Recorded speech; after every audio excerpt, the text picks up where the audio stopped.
I muted myself. I forgot about that. Hello, everyone. Welcome to my, did I call it a panel, a talk, whatever it is.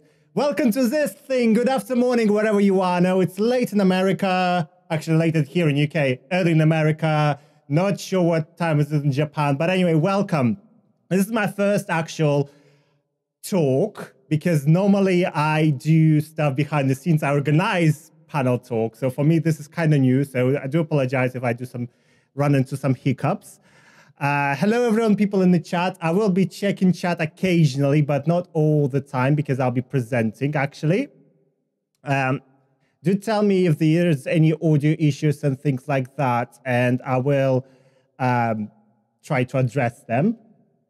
There were some technical issues apparently before, but hopefully there will be none with my panel because, you know, reasons. Kind of went blank there. Anyway, I started this panel with a song by Julie Elvin called She Will Live On Forever in Our Hearts, which is kind of related to what I'm going to be talking about today. And I'm going to be talking about this lady over there, Lara Croft, who just turned 53 last Sunday on February 14th. So yeah, where's my blowing thing? You know, normally I know where I blow, but I can't. Oh, there it is. So congratulations, Lara. Tomb Raider turns 25 this year as well. That will be in October. But today we're going to be talking about 25 years of Tomb Raider, its impact on fans. UPLINK guys asked me to talk about my personal experiences, so there's going to be a lot of personal experience here. I'll be talking a lot about myself. So please do not think I'm very that high up my own ass, because that way I would not be able to get any internet signal at all. I was asked to talk about all that stuff, just so you know. Hello, Norsik. Hello, everyone. Anyway, if you don't follow me on Twitch, Twitter, Instagram, all the links below. Also find me on YouTube, whatever. But anyway, let's go dive in. Tomb Raider, how it happened, what impact, and all that jazz. So I'm switching to my presentation window. Anyway, so let's go. Ooh, no, actually, no. I'm doing the Lara Snow. Need to rewind all the way to number 1. 1996. This is when it began. This is the year of Tomb Raider. Spice Girls releasing their Spice World or whatever it was. 90s, girl power, all that stuff. So that was the year when Tomb Raider was released. Let me just drop my phone over there because it will beep me. So here we see on the top left, we see Natalie Cook with in the middle with Katie Price on the right of her. Natalie's actually singing a song you hear in the background. We found it in the archives. She actually found the cassette of it. It was never released. We released it on our YouTube channel. You can see the developers on your right. You see there's the guy sat next to a woman there, very shy one. That's Toby Gard. The woman is actually Heather Gibson, one of the level designers. And another level designer is next to her, Neil Boyd, who sadly passed away just about a year ago. Just above them is 55 Ashburn Road, where the game was actually created. So, you know, somebody said, Raider, catch you later. This is the year when Tomb Raider was out. This is the year when Lara was created. The developers had no idea this is going to be a big thing because, you know, it's a female protagonist. Yes, people say there's Metroid, which also had female protagonists, but let's be honest, it was literally a sprite, and then in the end, she just undresses in the bikini. I don't consider that as a female protagonist because you don't get to see her as a woman until, like, you know, later on. That's my personal opinion. You can disagree with it. But Lara was the first in terms of, you know, it was woman from start to finish, women's voice, all that stuff, girl power. So, and developers were very skeptical about it. So, this intro as well. Thank you. So, yeah, this is the year of Tomb Raider, 1996. We're going to watch an advert of it because it's very 90s and I fucking love it. This is Natalie Cook, Lara's official model as well.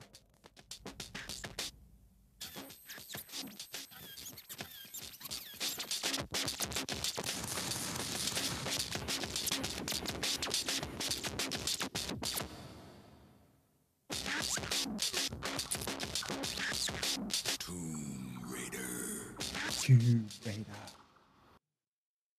Oh shit, I skipped it right at the very interesting bit. The blast. Just quite epic, I think. Right, so... Oh, Natalie and winking at the very end. Good for her. She's great, by the way. She looks fantastic. You would not think she has 3 adult children right now, but we will get to see that. Also, if you were here from the very beginning, the intro song, we'll get to it. I will explain it all to you. So let's go to the 1997. Tomb Raider 2 is out, which is considered to be fan favorite. Many love it. Many were introduced to this. I was introduced to it as an I seen my friend play it, but I was like, no, what is this? I was not impressed. I was playing Resident Evil 2 at the time. This was 1997. I was playing Resident Evil 2 at 1998, but I seen this game in 1998. So I was not impressed by it. I did not like Lara Croft. I did not like all this Tomb Raider stuff. I prefer Crash Bandicoot and Resident Evil. Sorry. But this is considered to be a fan favorite. I don't know why, because I don't like Tomb Raider 2 at all, except for a few levels.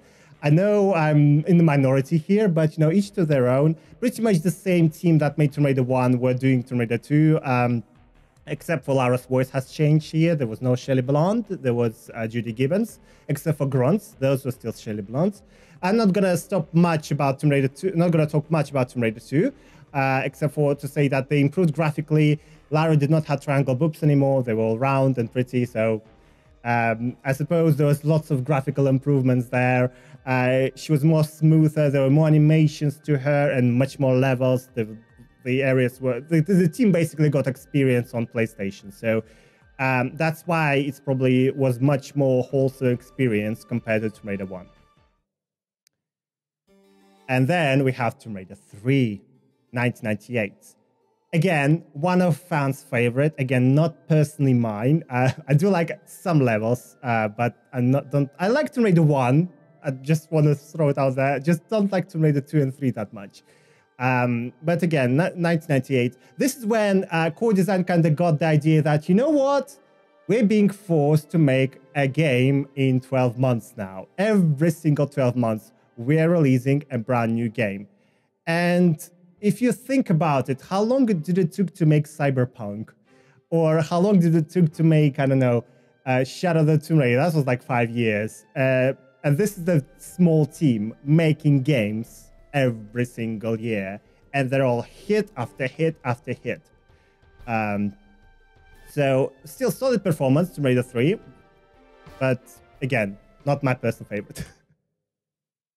The adverts were great, yes. 1999. The Last Relation. Now, this is where Lara is actually dying because Core Design, they were left to their own devices. They were just said, you make a new game every year. As long as you're making money, you kind of do whatever the hell you want. And Core Design decided to kill Lara off. So she kind of dies at the end of this game, which is quite sad. This is one of my favorites from Raider 4, voiced by Janelle Elliott.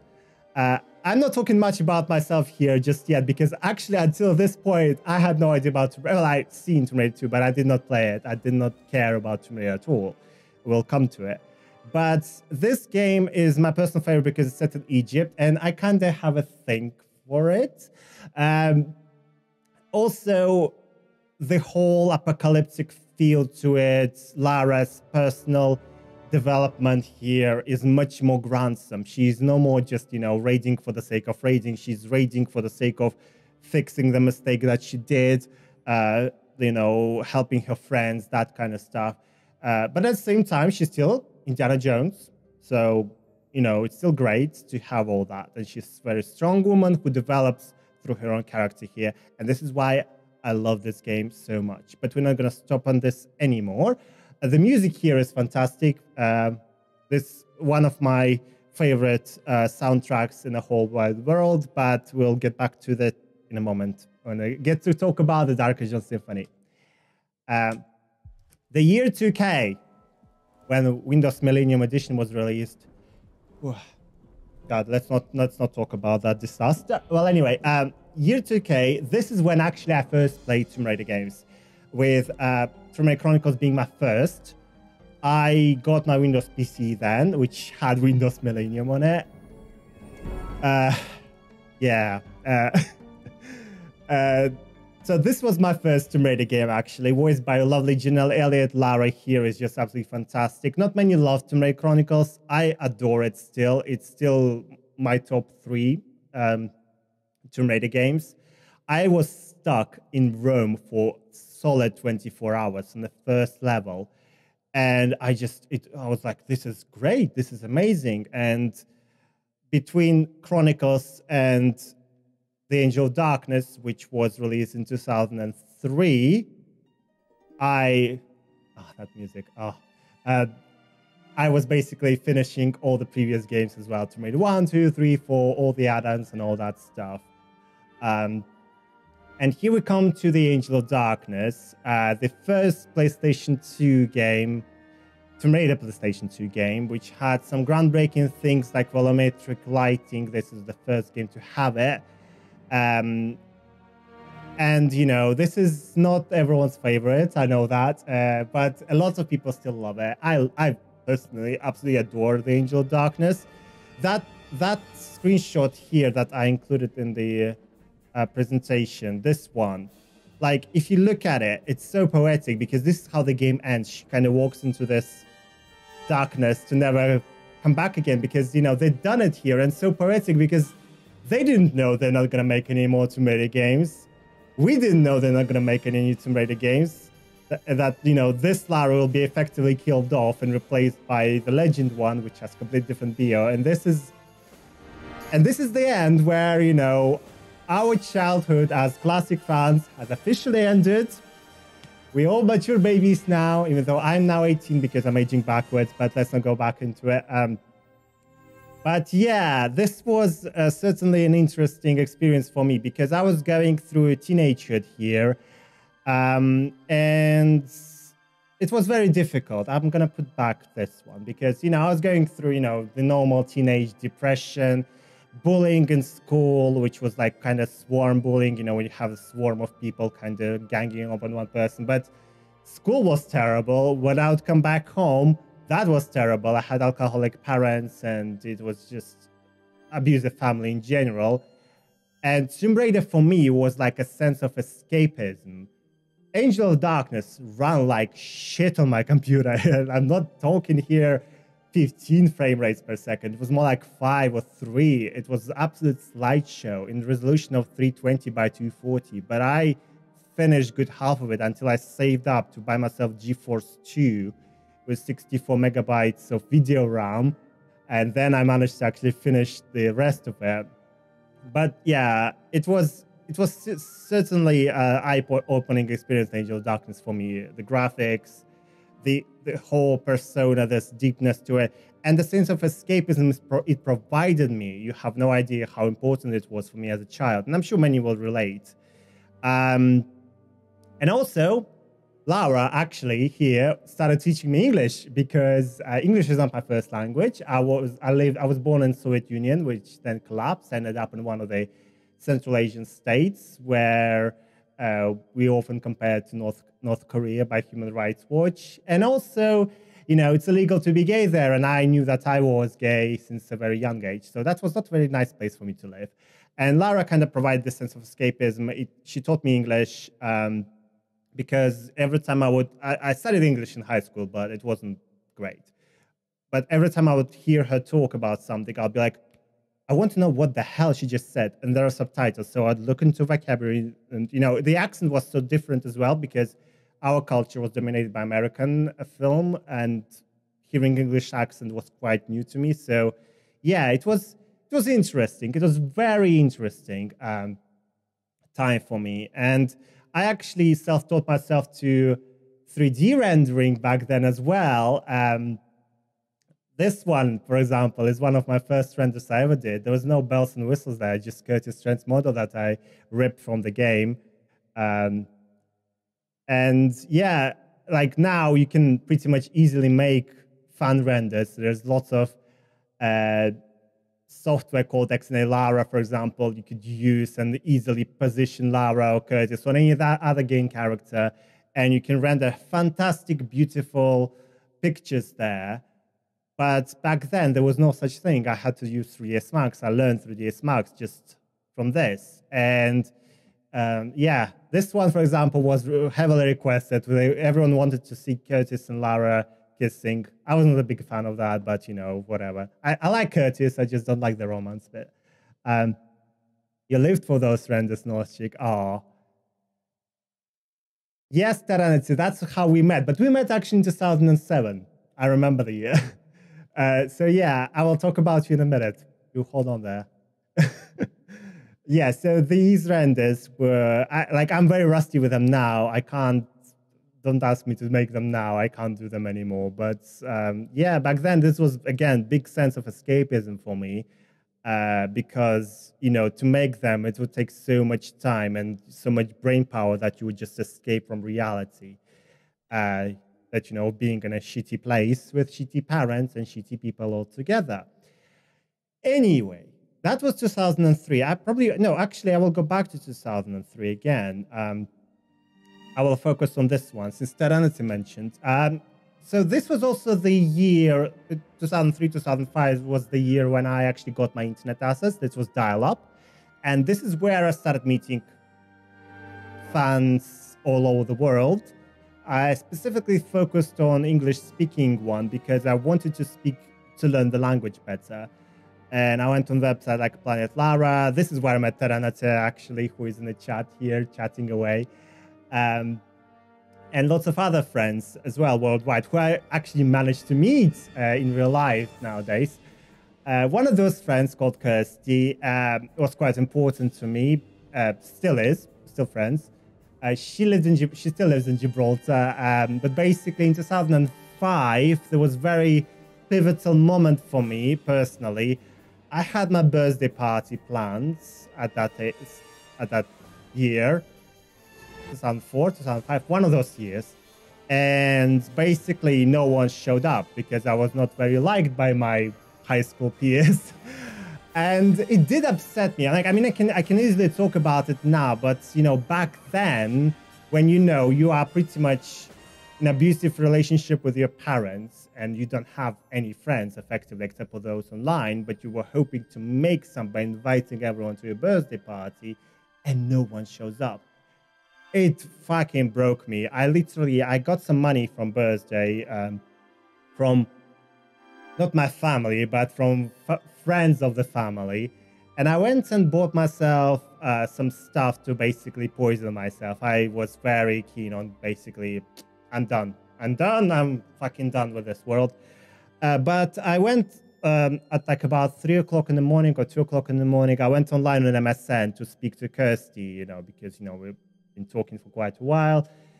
She told me happy birthday and all that stuff. And I was like, you know, I have this plan because I'm fucking fed up. So she talked me out of suicide effectively. It's till 6 or 7 o'clock in the morning, my time. And I have no idea what time it was in Gibraltar.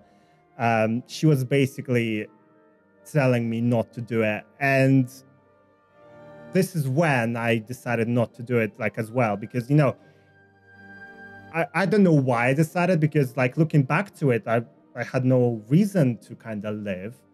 But I'm glad I didn't. So basically, Tomb Raider is the reason why I'm still alive as well. So that's quite big, I think. But, you know, it's all good. I'm alive. You know, didn't try to kill myself over again since then. Not gonna try to anyway. Don't worry about that. But it just shows how big the media can actually be in one's life. It can not only provide escapism, but in a way, it can introduce you to people who could effectively save your life. So I know we're going in very deep here. I apologize for that. Didn't want to upset anyone if anyone was upset by it. But, you know, I just wanted to tell you my story and tell you the impact this was pretty much having on us all. Right. So we're going to skip a little bit to 2006. I was still in a crappy country full of Borats. Borat is actually banned in my country for a reason. Anyway, in 2006, Core Design basically wanted to create a game called 10th Anniversary Edition. By this time, Tomb Raider was already moved to America. Crystal Dynamics was creating Tomb Raider Legends. And Core Design decided to create a remake of the first game as a homage to Lara for PSP, PlayStation 2, and PC. But later on, Crystal heard about it and decided, you know what? No, we're going to make our own, and presented their own demo. Eidos, who was the publisher, decided to go with Crystal Dynamics. And this game, Tomb Raider 10th Anniversary Edition by Core Design, did not happen. It was cancelled. We were all not aware of any of that. This was all done behind closed doors. Many years after that, we were told about all this. But what happened in the same year, a trailer got leaked on Planet Lara by the developers. This very trailer.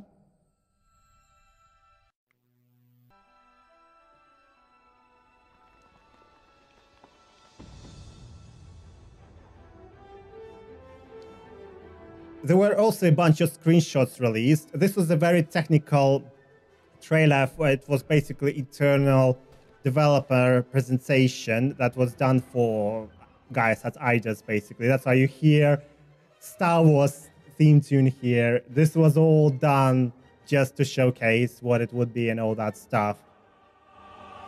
But developers, disgruntled developers at Core Design, who were also fired, as in, you know, they were all sold to Rebellion Derby effectively, and the studio was shut and they became Rebellion Derby.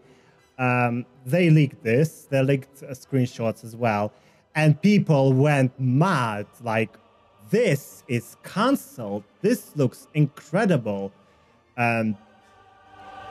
Like, I remember I was on dial-up and I spent like hours downloading this. So this was huge thing for us all. Like, you know, I remember how we all were like, oh, this is great. Oh my God. They have like graphics. Like, I mean, now they look like trash, obviously, but back then this looked fantastic. This is PSP graphics we're talking about. And even now on PSP, this would look amazing. So yeah, 2006 was basically the year we said goodbye to Core Design effectively. That's it. No return point. They were pretty much thrown away, if you will. Crystal Dynamics officially became the Tomb Raider company. I mean, they released Tomb Raider Legend the year before that. So yeah. But this trailer, we all were hoping that, you know, it might be any day, one of those employers will leak this build on torrents or something and we'll play it. Literally, this is how it was back then. Yeah, so that was 2006. So this was the brief history of Tomb Raider here with small personal, you know, story of myself here. But we go into 2011. Now, in 2011, this is actually 10 years ago, March 18th, I moved to the UK. I sold my flat and thought, you know what? Screw it all. I put all my savings into education. Foreign students in UK, we're not allowed to take any student loans or things like that. We pay cash. So all my savings pretty much went into my education here.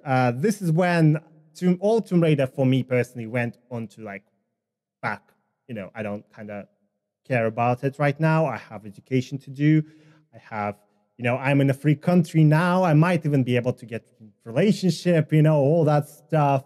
I could go and travel maybe. I could, you know, invite Terence over from the chat who came for Christmas, I think, 2011. With Kirsty as well, who saved me. So, you know, I could do lots of things. I moved to Liverpool. I don't live there anymore, thankfully. Don't like the place. But yeah, so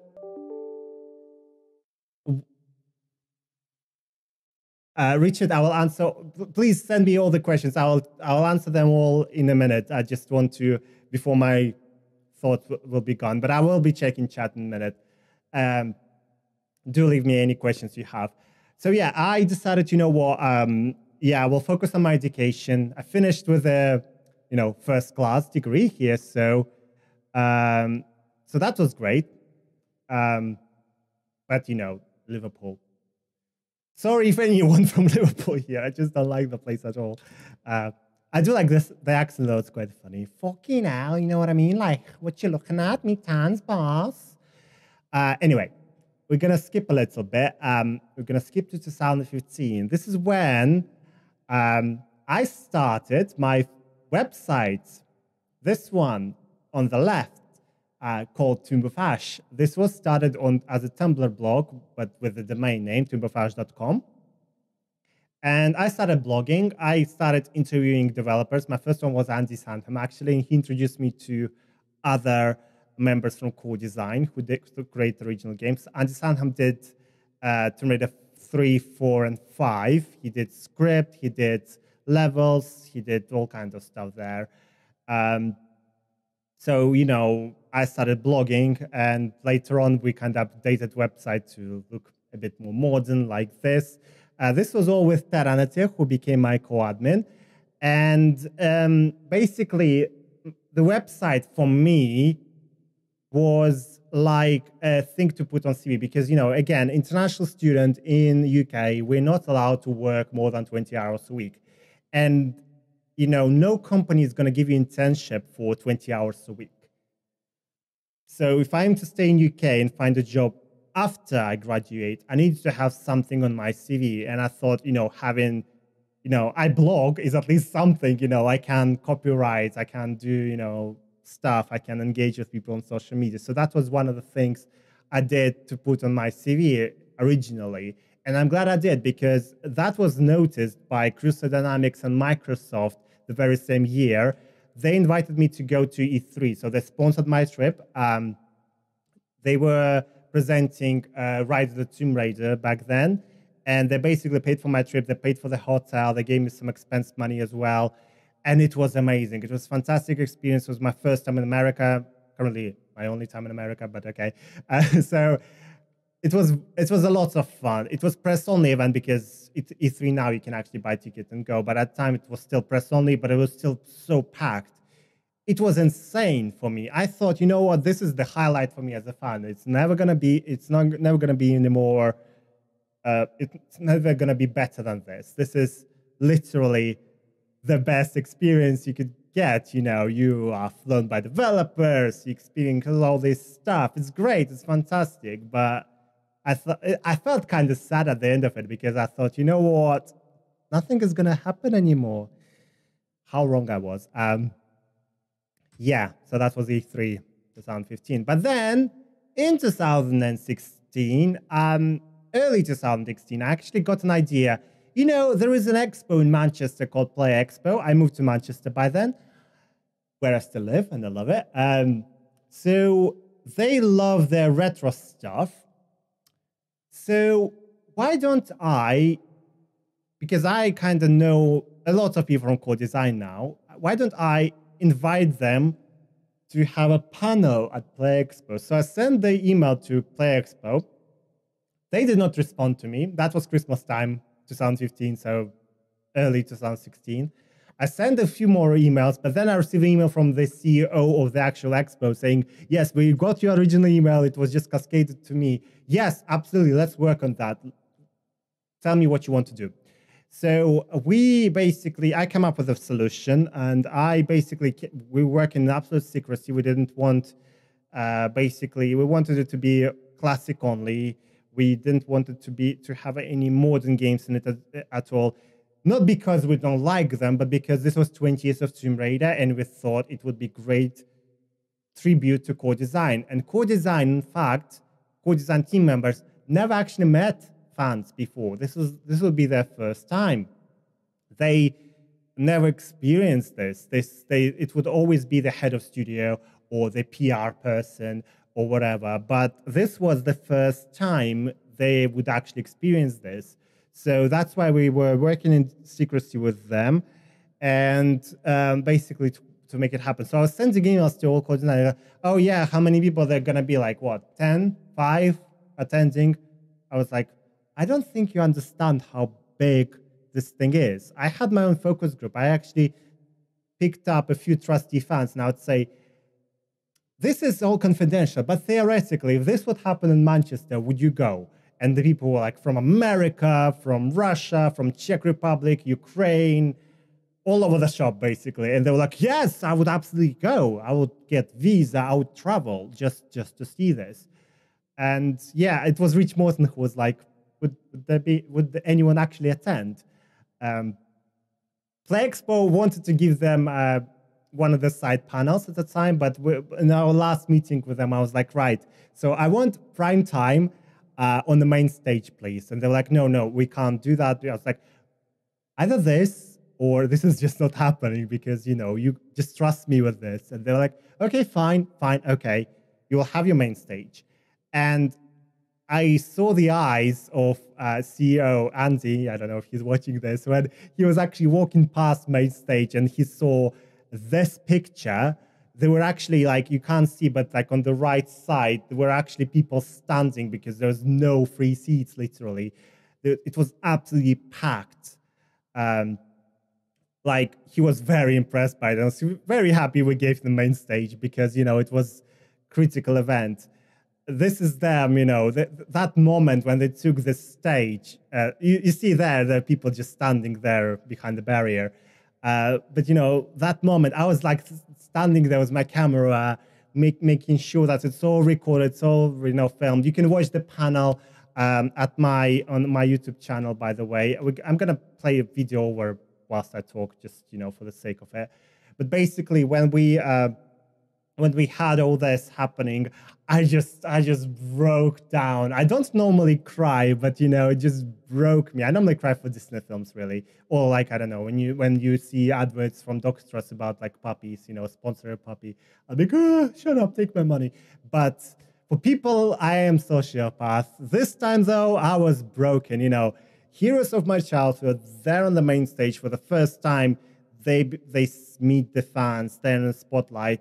And I had something to do with that. And it was so humbling. And I just, it was incredible. It was so crazy. I can't even describe that, how crazy it was. But basically, that was 2016. That's Peter Connolly saying hello there, one of the composers for Tomb Raider games. We're going to talk about him in a minute. Unfortunately, basically, this was the year when there we have Neil Boyd. I'm interviewing him, or you can see. Neil also never met fans before. He flown all the way from Thailand. We could not pay his ticket. He paid for it himself. This was his first time seeing the fans, and unfortunately, the last time as well. He died last year, and this was his last time also meeting his colleagues as well. So that was. I'm glad it actually happened before, before he passed away. It's just nice to know that, he managed to do this. So it has this extra meaning, I think, this whole event. But yeah, this was 2016, 20 years of Tomb Raider. And here we are, 25 years of Tomb Raider. You can watch the whole panel. You can watch recap. All of that is on my YouTube channel. Just look for my name, or just look for Play Expo Tomb Raider and you'll find it. So, yeah. Anyway, let's talk about 2017 and 19. In early 2017, I sent Peter a text. Young Ash, what are you talking about? I'm still 18. What are you talking about? Rude. So I sent Peter a text, Peter Connolly, the composer for Tomb Raider 4, 5, and The Angel of Darkness.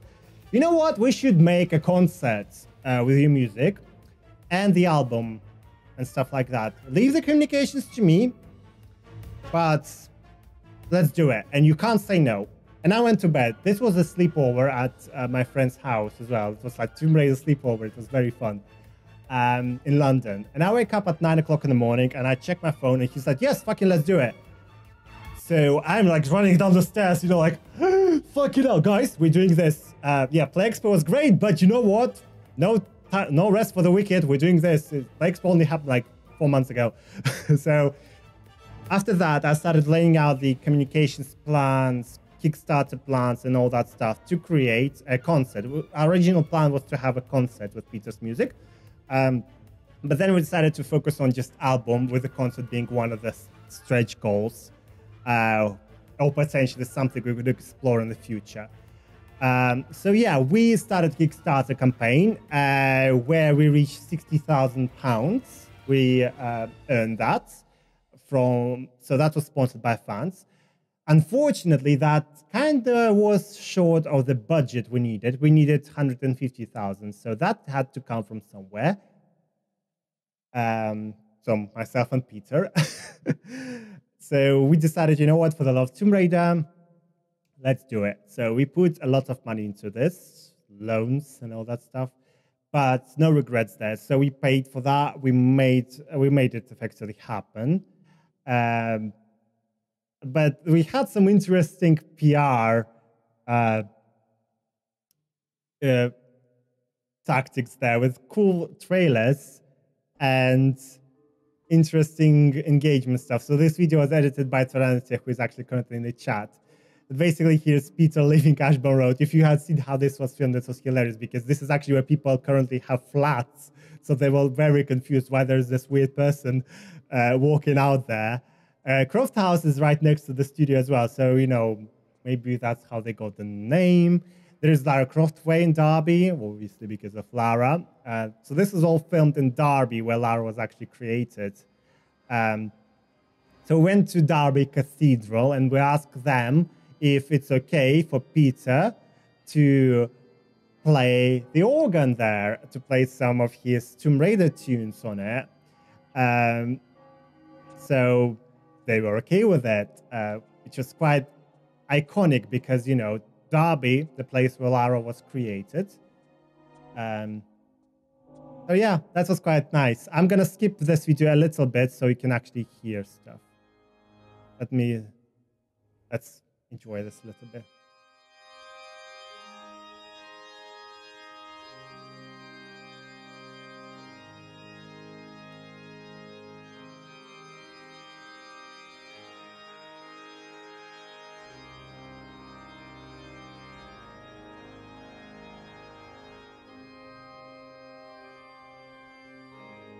Now, unfortunately, due to various, I'm going to skip this video slightly a bit more. So you can hear the Angel of Darkness here being played.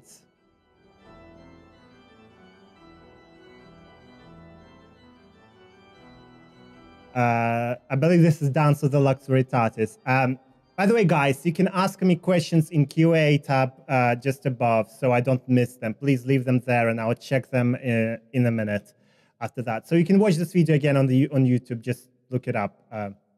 Unfortunately, during the production of the Dark Angel Symphony, Peter suffered something called Bell's palsy. It's basically some like stroke. So half of his face was paralyzed. This was all due to various issues we had. Not caused by us, by some disgruntled people. We were struggling.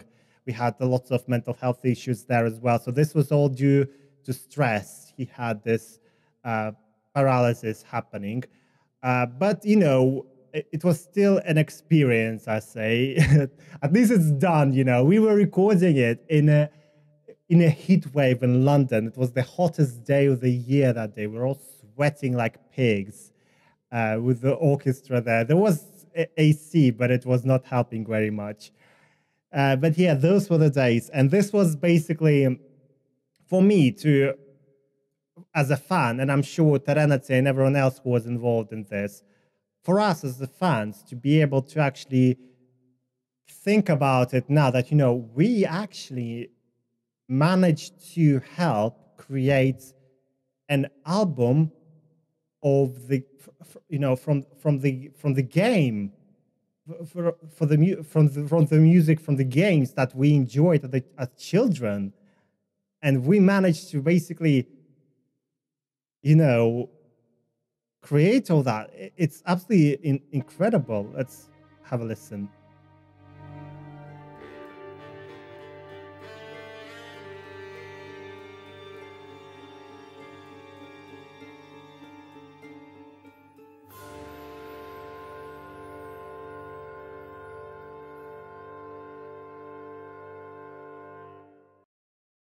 So yeah, it's quite incredible. I think we done a lot of stuff during Dark Angel Symphony. We met with backers. We had a dinner with them. So we invited Nerty Scofield, the writer of the Angel of Darkness, who was a very big patron of this whole project. So yeah, we met with backers at Harvester, which is a restaurant next to the ex-Core Design Studios. We just thought, you know what? Let's have an experience like Core Design did. So that would be great. So you see our graphic designer Lara over there. Peter there you go, talking about his Bell's palsy. But basically, we wanted to engage with fans as well because, you know, they paid a lot of money for this. I mean, so we wanted to give them something back. And we would always, like, the first time they heard song, before the album went live, they were the first to hear the songs. They were the first to see this documentary, which you can watch on YouTube as well. Just look me up on YouTube and subscribe to me, basically. There's lots of cool shit there, I promise. Yes, so we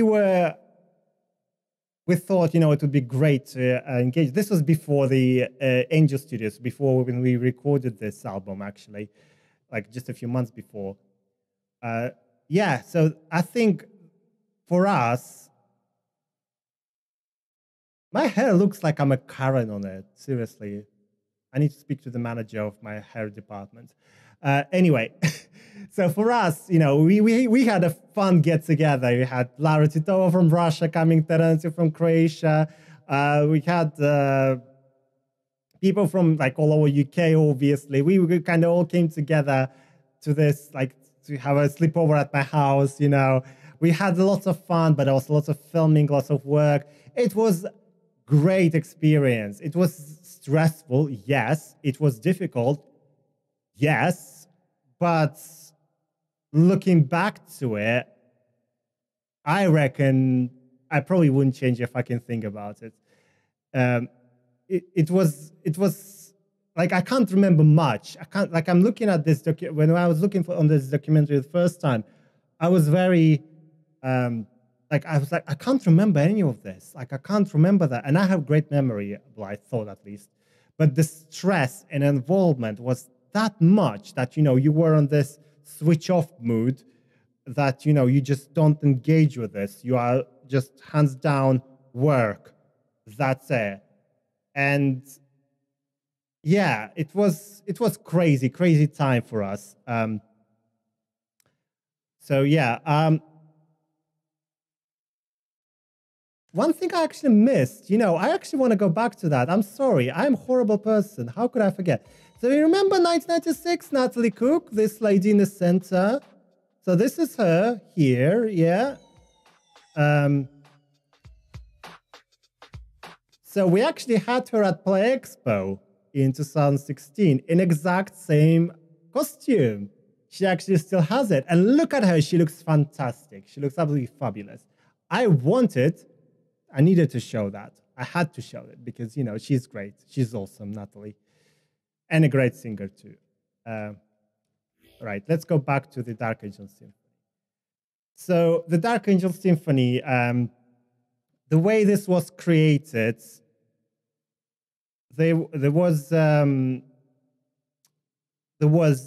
way this was created, we want to create a CD, we want to create vinyl, we want to create some bells and whistles for fans, like, you know, statuettes, for example. So we created all that. Those statuettes were created by fans as well. The t-shirt designs were created by fans. The artwork, you know, the album artwork was created by fans as well. You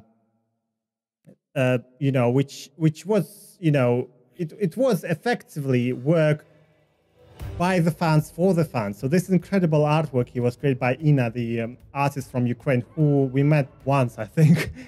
So, you know, this was a lot of work here by the fans for the fans, with Peter Connolly, the composer, and also Martin Iverson, also the composer for the Angel of Darkness and all the previous games as well. And yeah, so it was a huge, monumental task. And we were coordinating this by basically by being remote. It was, we did the work from home, the first thing, you know, this was before coronavirus and we were the first to do this. So yeah, we were coordinating this online and all that stuff. But then coronavirus fucking happened and I had to ship 1,700 parcels out my fucking conservatory myself. Within the space of 7 weeks, I've done it. And so I will remember this, guys. You did not help. Well, you couldn't. No one could travel then. It was the height of pandemic. But it was a monumental task for us all, as I was saying. So yeah, you can listen to it on Spotify, iTunes, YouTube Music, whichever you prefer. Or you can actually buy CD or vinyl or sheet music book or a poster on trdarkangel.com. By all means, please do that. There are some songs there featuring solo by Tina Kuo, the Wonder Woman lady, and also a solo from Julie Elvin, who you heard in the very beginning of this presentation. She did the vocals for Horizon Zero Dawn and lots of Blizzard games like League of Legends and stuff like that. So you will recognize her if you play any of those. So have a listen to it and get that album. It's great. And like Northchick just said in the chat, the most banging album. It definitely is. So let's go to the year 2021. Now, remember the game that never released, 2006, the Tomb Raider 10th Anniversary Edition? Well, I was sent the build by an anonymous person on our website. It was early build, like very early build, the build that we actually never seen on screenshots, never seen on like, trailers and things like that.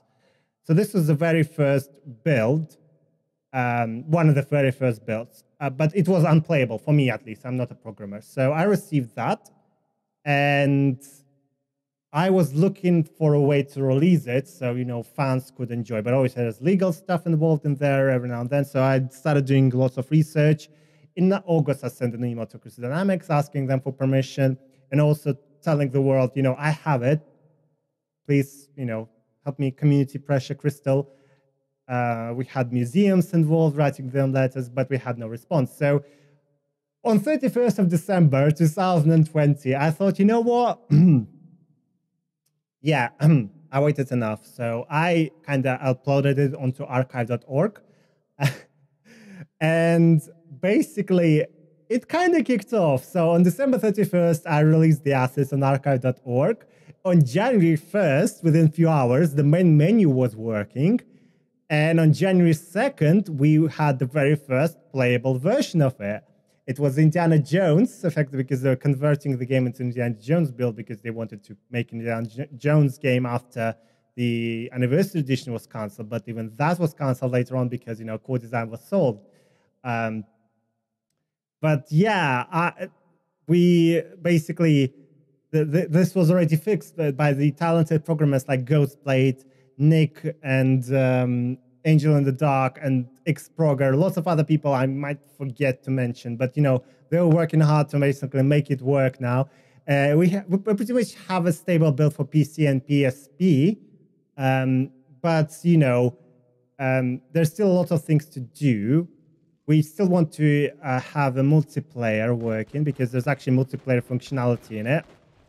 So here you see the PSP version of it. PSP version actually has enemies working and dual guns. PC version doesn't, but PC version looks a bit nicer and sharper, obviously.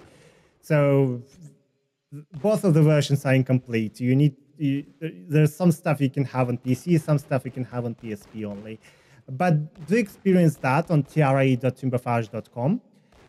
So we're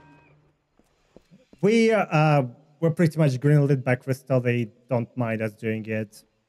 So they making this happen effectively.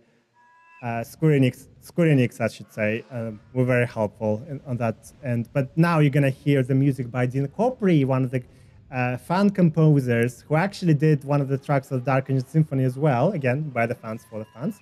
But he's making music for the Tomb Raider 10th Anniversary Edition, the fan version of it, as the one we're working on anyway. Our current plans are to decompile this, because that's going to take a while, and fix levels, because a lot of them are completely unfinished. or they have missing bits, or like some traps don't work, or enemies don't work here and there. So we want to finish all that. We want to use old screenshots. We want to use trailers. We want to use various assets, you know, like any documents, developer documents, where they discuss how it would be, some missing functionalities and all that stuff. We want to use all that to recreate it. And yeah, sure, it's not going to be pure thing because, you know, obviously we'll have to create some stuff, but it will be, as we could call it, Tomb Raider 25th Anniversary Edition, because, you know, it's fans creating something, fixing the job from core design. We actually, like, I'm good friends with Sherry Blonde, the original voice of Lara, and she agreed to actually read us some lines for this game as well. Love you, Shelly, if you're watching. Thank you. And Dean Copri, again, created fantastic music, which you can hear in the background. Now, the music is currently not in the game yet. Again, we need to decompile all that. This was added in post-production for the video, but it will be one day. And if any of you know C++ or have any game development experience, please do get in touch with me at tombofAsh.com. There's a contact form. So shoot me a message. I will add you to our Discord channel, and you can work with other guys to, you know, make this work, make it happen. If you would like to donate your time, obviously. Would really appreciate that, by the way. We currently need C++ programmers, so basically anyone who can decompile stuff, fix stuff, and all that stuff, who has experience in programming, basically, and game design. I know there's lots of people who have 3ds Max, Maya experience. Unless you have Maya API experience, that would be useful for us. But currently, we don't look for 3D artists at all, because at this stage, there's no way for us to actually put your 3D assets into the game just yet. Later on, yes, but not right now. Right now, we just need to, you know, to crack this code to make sure we can input stuff into it. The music is just great, isn't it? It's fantastic. You can hear this on my YouTube channel as well, or Dean's YouTube channel, this whole track.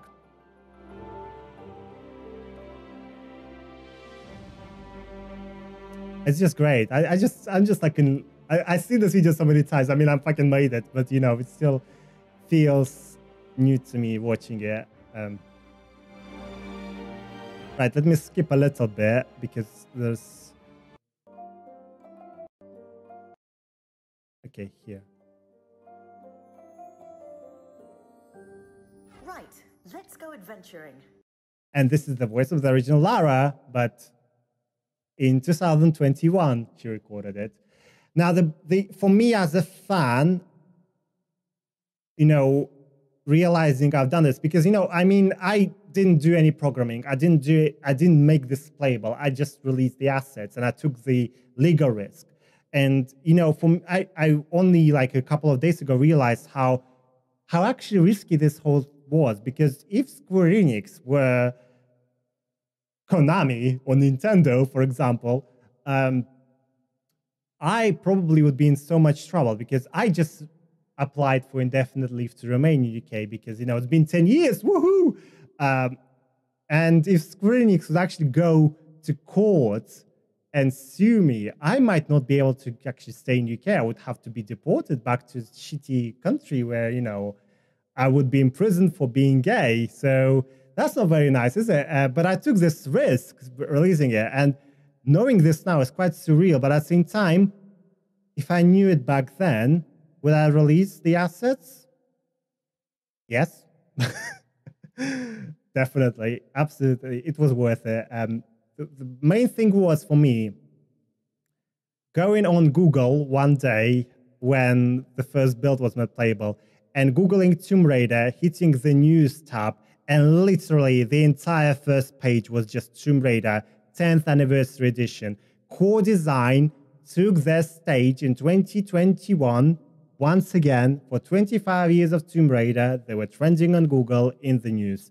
And for me, as someone who'd done a little bit of just, you know, posting the files on archive.org, this was mind-blowing. It was so humbling knowing that. I actually sent this to all core design people. I said, look, guys, you're on Google again. Ah. I mean, some of them were like, yeah, whatever. We kind of moved on from it. But, some of them were like, oh, that's lovely. That's, some of them didn't even think that, people still remember them. But for me, I thought, my life is fucking complete now, done it. Tomb Raider 10th Anniversary Edition. Again, you can play it. You can download it here, tra.tombophage.com. Tombophage.com is my website, in case you didn't know. So you can get the build, you can get some sound effects from the game as well, because Peter Connolly, the composer for The Angel of Darkness and Tomb Raider 4 and 5, he was supposed to be a composer for this game as well. He started working on some sound effects, but obviously this was cancelled, so he didn't carry on working on it, but he released those sound effects for us to use, or for anyone to use in level design or whatever, which was very nice of him. He was very supportive for this project. It's nice to see that, that even the regional developers are still helping us. One thing we want to restore is multiplayer, because there's actually local multiplayer. There you see Indiana Jones model, which is actually in the game. There's also Melissa Croft, which is Lara's cousin. She looks like Avril Lavigne. Seriously, it's weird. But yeah, you can see screenshots and all that stuff there on the tra.tombophage.com. So this was effectively a highlight for me this year, and it's only just begun, So we done a lot of work on Anniversary Edition. As for me, I didn't do much. I only post it. I only make sure that people are aware of it, and that we have, when patches are released, I upload them and promote them.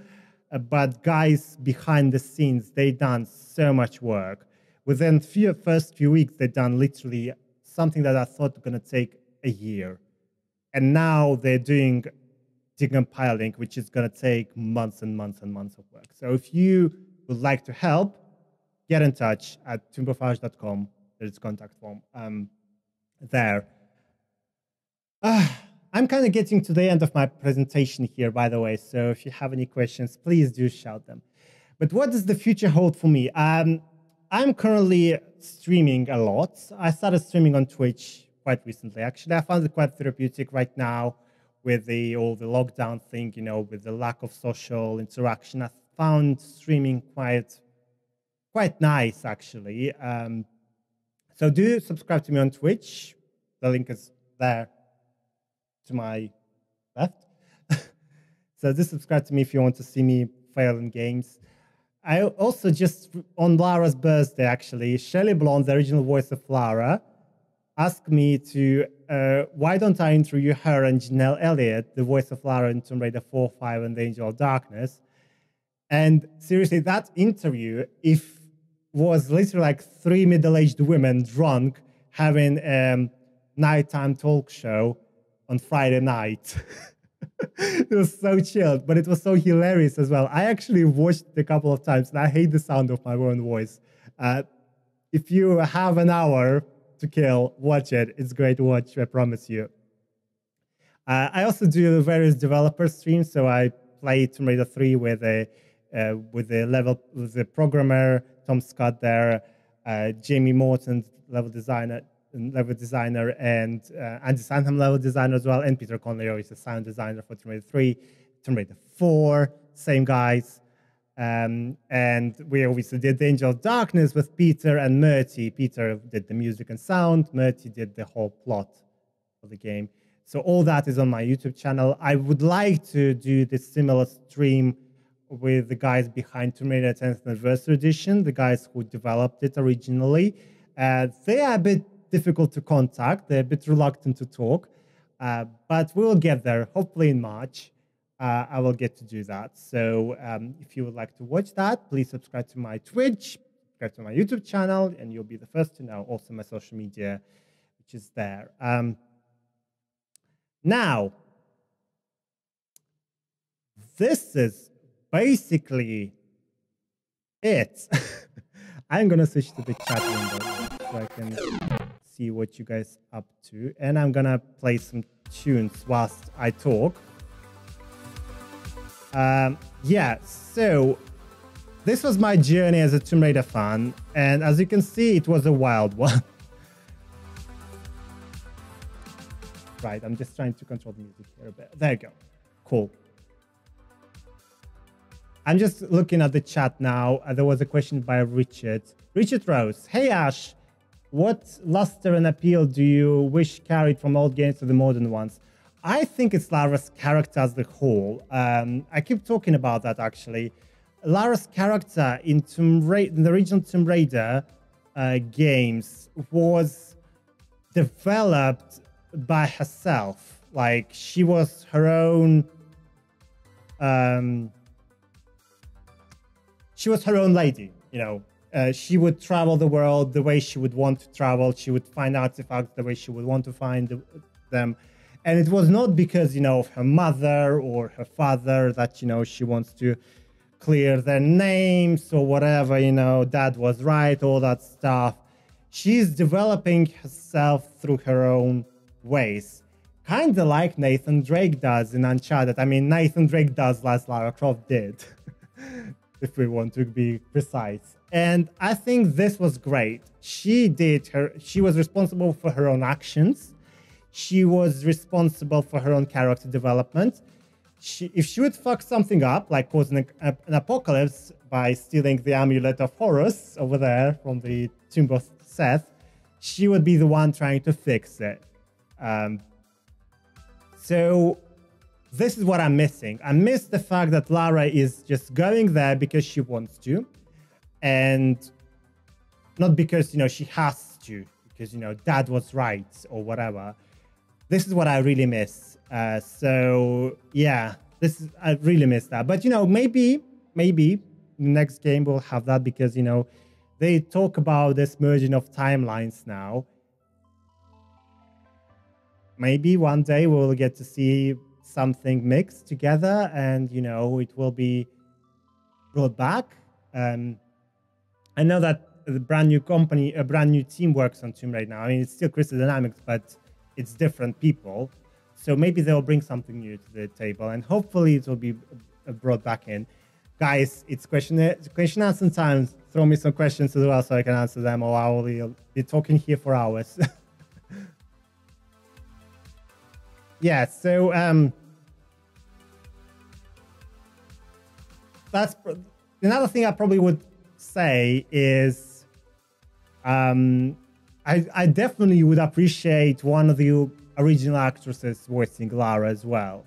It would be a great nod, because if from our interview with them, their voices didn't really change much, and, you know, you could still have your reboot Lara, but if you have her voiced by one of the classic voiceovers, it would literally make all of us who prefer or have this appeal of the original Lara, would make us, you know, super happy. We wouldn't be able to complain because, you know, we at least have the voice there. But I think that would be wishful thinking. I don't think they will do that, but who knows? I mean, here I was thinking we would never get to play Tomb Raider Anniversary Edition, and here we are playing it. So yeah. Well, since there are not much more questions, no more questions here. Oh, there you go. Do you think there will be a proper celebration of releasing Tomb Raider: Dark Angel Symphony, as in another get-together? Yes. About that, well, we do have coronavirus happening, so it's difficult to say. I definitely want to organize one. We definitely want to do one. Peter definitely wants to have one. And I think yes, but only when, you know, there's no coronavirus and, you know, it's all can be organized. Because I still have that bloody huge backdrop with Lara faces, you know, from the Dark Angel Symphony. And I want to set it up at the event so fans could take photos with it and all that stuff, selfie time and all that shit. And also, it would be great to actually meet everyone after it's actually out, because we met people before we recorded it. We had people at the recording session, but we never actually get to meet them after it's released because of the coronavirus. So hopefully this year, next year, you never know. Nick, what would you consider Lara's most dangerous adventure? Probably Tomb Raider 4, you know, the Amulet of Horus was quite dangerous. She died. So I think that was, you know, I'll answer your questions in a second. So yeah, keep those questions coming. So yeah, I think that was quite dangerous one. But I also think the Lost Artifact was quite dangerous because you get to discover lots of crazy crap happening behind the scenes. Lost Artifact was an add-on for Tomb Raider 3. It's released exclusively for PC. And if you haven't played it, get that CD and play it because it's actually great for a 4-level or 5-level add-on. It's one of my favorites, actually. The best thing about it are the secrets because they put cool areas in there. Like all the levels can be completed in 2 different ways, and there's a secret in the alternative pathway. Like you can discover the Lost Plateau, or you can discover some old kind of locomotive train underground, you know, that kind of stuff. It's very cool. So I think Lost Artifact was quite dangerous because she gets to meet Loch Ness Monster, and discover its mystery. And if you make the wrong jump, you are going into quicksand and you die. I think basically all the classic Tomb Raiders, they were all quite dangerous because you would not have checkpoints. If you did not save, you are in a risk of having a fucking fit. Because, you know, you would have to do this whole thing all over again. There's no checkpoints. It doesn't auto-save. So they're all dangerous, those games, including Angel of Darkness. For you personally, they are. Favorite Tomb Raider level ever? North Chick. Oh, that would be a difficult one. I can't tell. If you're gonna count the Tomb Raider 10th Anniversary Edition, the unreleased one, but I count it because, you know, you can actually play it. It's the Obelisk of Khamun. It's so pretty. I absolutely love it. I know we don't really play much. There's no puzzle elements, but the location is just spectacular. The texture work, the lighting in it is just. I'm in love. I'm literally in love. When I first seen the ripped out model of it, when Nakamichi managed to get the level expert for the 3D software, I was like, fucking hell, I want it 3D printed. I might get it 3D printed and like put it somewhere here, like huge one, painted and stuff. But yeah, I think this is my all-time favorite. It's something from the released one. I would say, and this was it's a very tricky question, that. You know, I will say it's the Streets of Rome in Tomb Raider Chronicles, because that was my first level. That's the very first Tomb Raider level I ever played. And me being stuck there on the height of my teenage depression, stuck there for 24 hours, having this escapism was so important, so necessary, and also so much fun. So yeah, I would say Streets of Rome. Nick, do you think Lara had an effect on Natla in the same way Natla had an effect on Lara, and in what way? I don't think she had any effect on Natla. I think Natla was her own kind of super villain, in a way that, you know, she would do her own thing, you know, right? Like Lara would do her own thing. She was hired by Natla, but yeah, you know, she decided, you know what? No, actually, I'm not gonna. What's that ski on thingy? I mean, yeah, I might give it, but then I kind of don't want to give it. So I want to look up what's happening with it. No, I'm gonna keep it. And Natla at the same time was like, what? No, I'm gonna have these men arrest you. She's this head bitch in charge, controlling men trying to arrest Lara. Well, not arrest her, but like Pierre and Larson.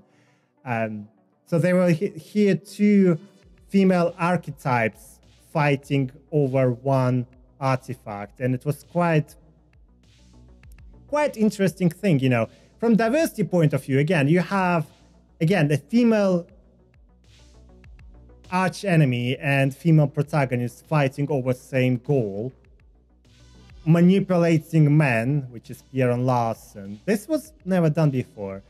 Not spoiler alert, but a good thing to mention here that Tomb Raider 1, 2, and 3 were actually written by Vicky Arnold, a woman. So Lara's biography was written by a woman, and some of the programmers and QA team in core design were actually trans women, as in they were born men, but then they had they transitioned. Sorry, I'm not very good with the terminology here. Don't want to offend anyone. I hope I used the correct one, but they transitioned to and became women. So from diversity point of view, this was also quite unique. When people say, "Oh, it's all tits and all that stuff," no, it never was about tits. Who would be excited about triangular tits? Come on, seriously. It was, yeah, there are some perverts there, but some people find feet attractive. Not calling you perverts foot fetishes, by the way, but people find all kinds of stuff attractive. But I don't think it ever was about tits as a whole. It was more about the whole experience of the game.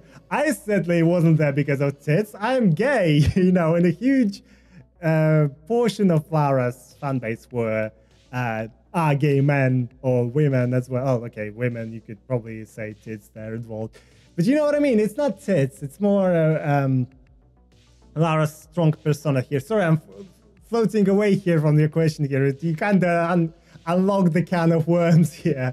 But I think Natla, I don't think Natla or Lara influenced each other at all. I think they were both independent. Natla was a bitch from the very beginning for like millennia, and she was entrapped as a bitch by Tihocan and Qualapec, and then she was resurrected.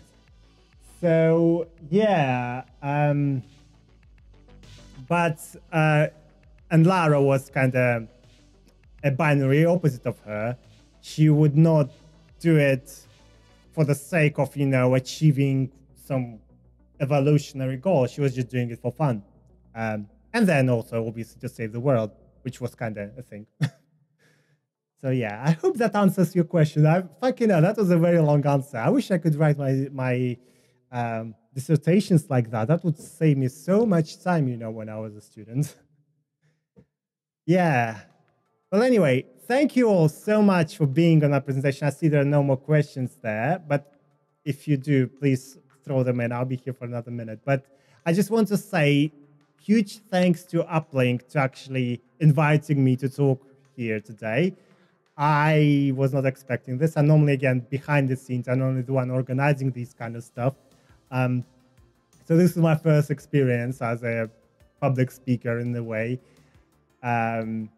Also live. I mean, I can do Twitch streams, but it's different. So yeah, and I really appreciate all of you asking questions, engaging with the stream, and also, actually watching it. I hope you enjoyed it. And I hope you enjoyed my insights on, as a fan, perspective on Tomb Raider and what kind of impact it had on me as a fan as well. One thing I want to mention is when we were doing Play Expo, we actually asked fans to tell us their stories, because obviously I would not be the only one who had some experience with a Tomb Raider that was life-changing. And there were some crazy stories. I wasn't the only one who was using classic as a sense of escapism. Even now, in lockdown, I heard the story that, someone is using it to fight depression. Classic levels are so massive and they take so much time to complete that it just takes away your brain somewhere else. And it's great. There were, again, a couple of fans discovering their femininity. So they became women after playing Tomb Raider. There were couple of people like that. It's crazy how much the virtual game and media can affect someone's life. So yeah, here I am talking about it. So, I mean, that's a fucking point of it. This is the whole proof of it. Cool. Well, anyway, this will be the end of my stream now, I promise. I'm going to give way to the next speaker. Thank you, UPLINK, for inviting me. Hopefully you'll invite me next year as well. And I will see you all on my Twitch, on Twitter, Instagram, YouTube, wherever. Please do subscribe. Follow me everywhere. Let's talk Tomb Raider or retro games.